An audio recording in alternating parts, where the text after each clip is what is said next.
Montpellier accueille le Stade Rochelais au GGL Stadium pour cette 23e journée de Top 14.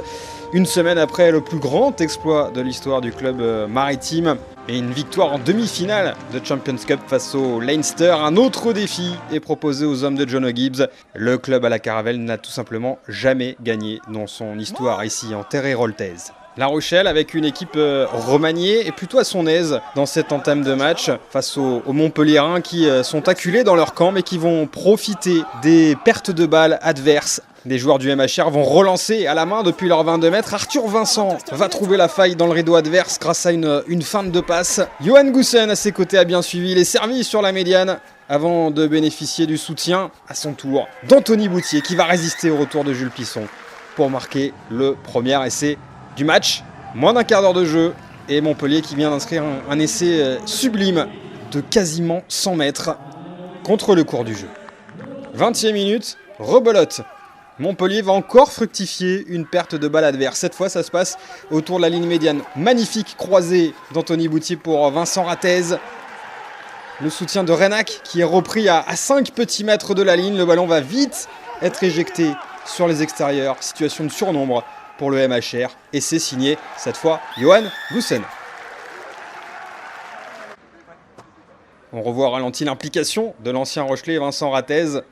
Bien servi par Anthony Boutier avant ce relais de Renac.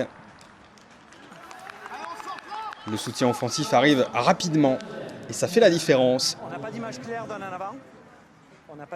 en avant. Donc on reste sur la décision terrain. La Rochelle profite toutefois de l'indiscipline montpelliéraine. 15-12 à la mi-temps en faveur de Montpellier. Au retour des vestiaires, Montpellier va évoluer dans un tout autre registre. Grâce à l'apport de son banc, quasiment tout le banc est rentré avant l'heure de jeu.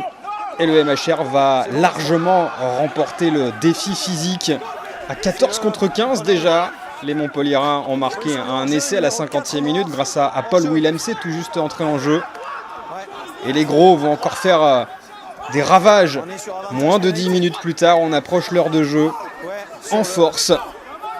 Avantage en cours signalé par l'arbitre, Monsieur Trenini. Cobus Renac feinte la passe en sortant ce ballon du ruck et s'écroule derrière la ligne. 4e essai montpelliérain. Le bonus offensif est consolidé.